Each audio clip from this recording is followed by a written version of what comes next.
You're the journalist, aren't you? I gave him your letter the other day. The professor's probably read it. He received another letter this morning. I put it in his mailbox. It was a letter from the museum. Letters from the museum. They always mean trouble. Hey, maybe you could take it to him. He has trouble moving around, you know. He's an old man. You know what I mean. You want my advice? He should see a doctor. Well, that's what I think anyway. Oh, and have a care. It looks like something fell from your bag over there. Well, then have a nice day.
My friend, this old fool is overjoyed that your editor has finally decided to send you to interview me in person.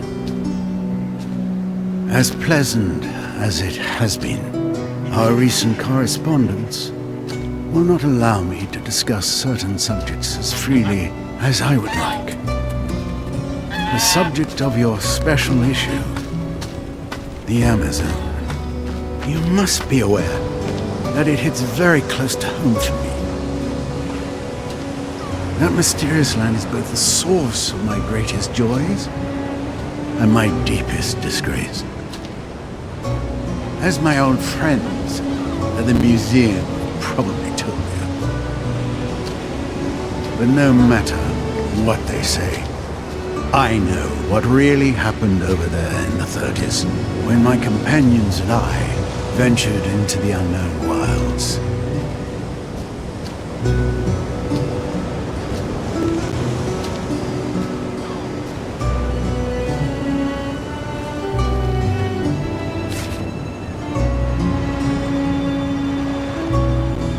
My friends and I, we caused harm.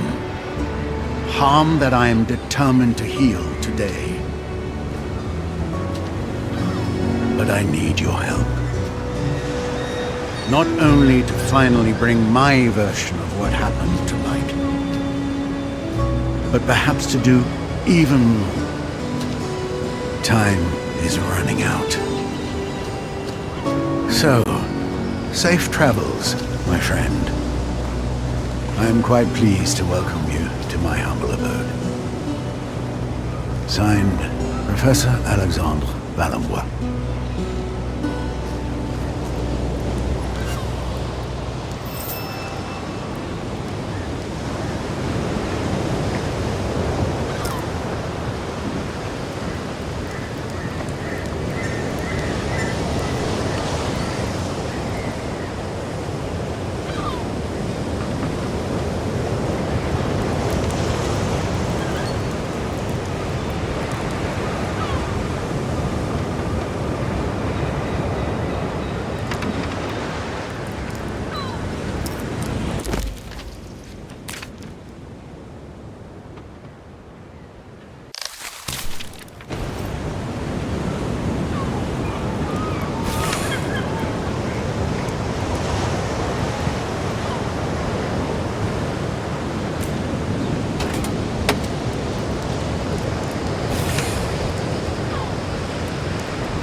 You are the journalist, aren't you? Come. Come.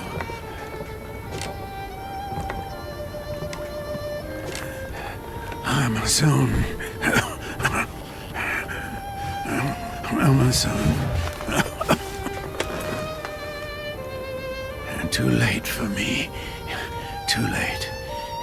It's all over for me.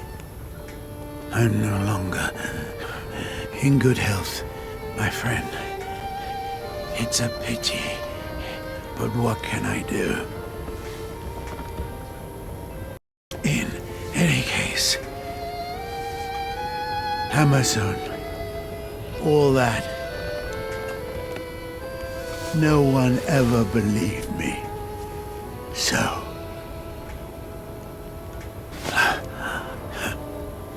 after all those years, the egg is still alive. Alive. Yes. I had planned to take it back over there to Amerzone.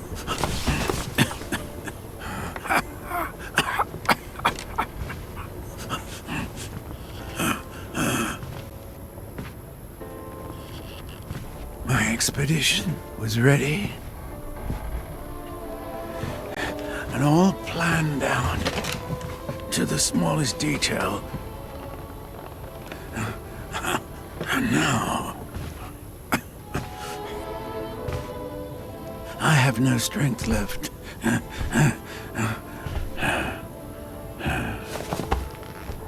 You must go for me. You must go. Take the egg back. Take the egg of the white birds back to Amerzone. I beg you, please. You will find everything you need right here in the lighthouse. You must go to the basement. Please. You must help.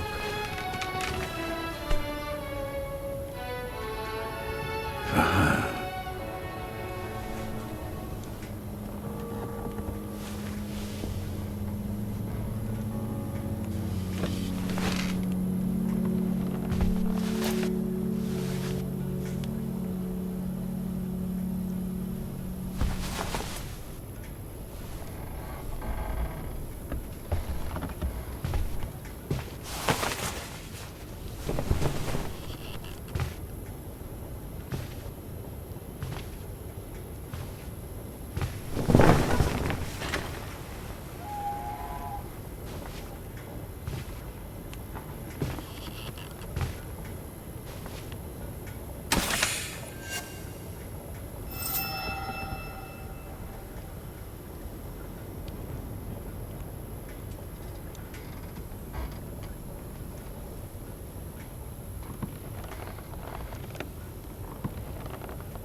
My dear friend, I am an old man in the twilight of his years. I know now that I will never have the strength to set off again to the Amerzone.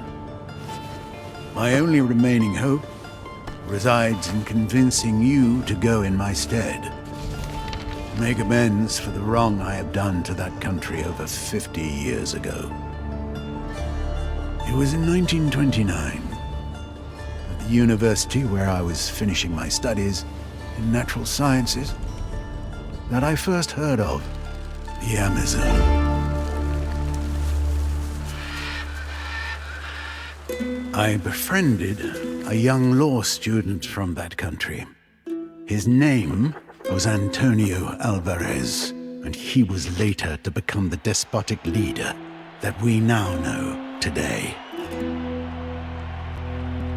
He suggested going with me as my guide and interpreter until we got to the last steps of civilization in his country.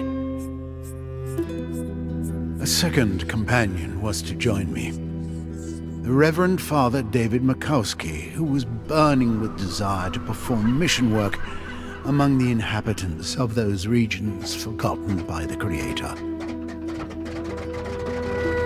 We set off, therefore, one morning in June 1932 on board the Hydra float, a revolutionary invention of mine.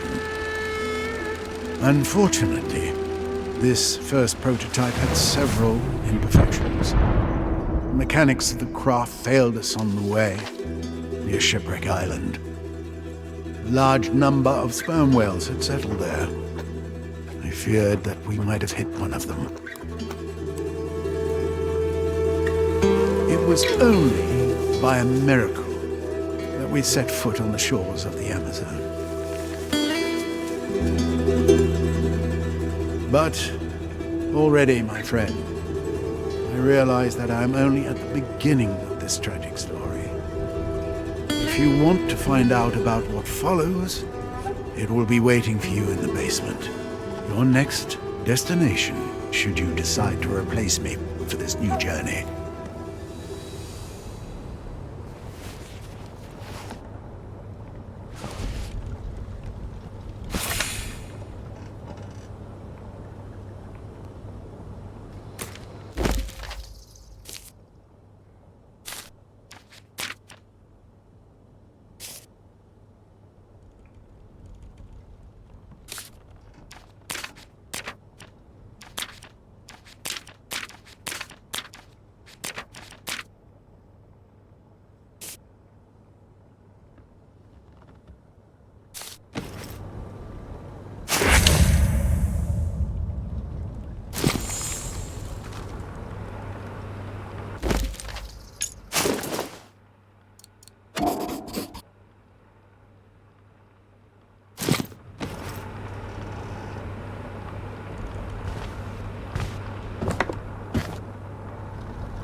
My dear friend, it's nice to see you again through these few pages.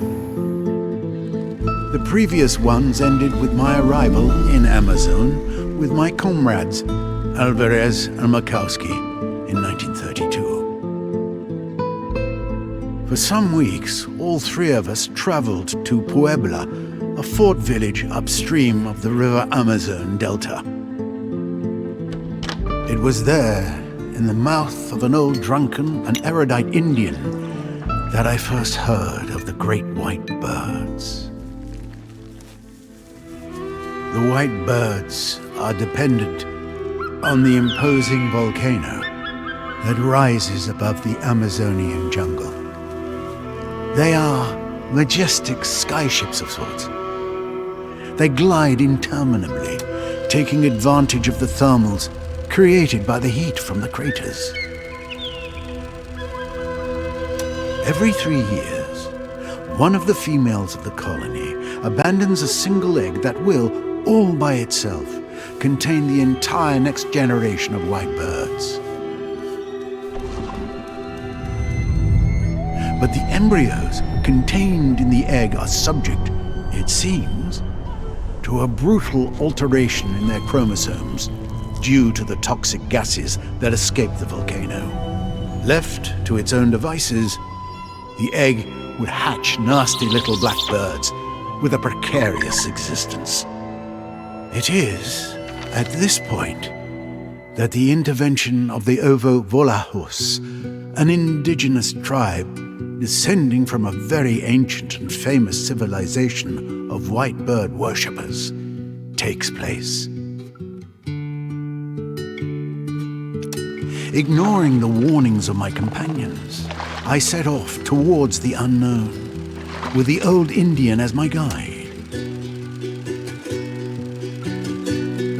After a month of traveling, I reached the Amazon Falls. Then, out of the blue, my guide had left me. I was starving and had no more strength, totally weakened by a vicious tropical disease. I owe my life to the hospitality of the native tribe living near the bottom of the falls. A young Indian girl patiently lavished on me the care that was necessary for my recovery. To tell the truth, we never left each other after that. Her name was Yekumani. I loved her, and she loved me. And the months that followed were the most beautiful of my long life. But here we are, already approaching the sinister conclusion of this tale, my friend.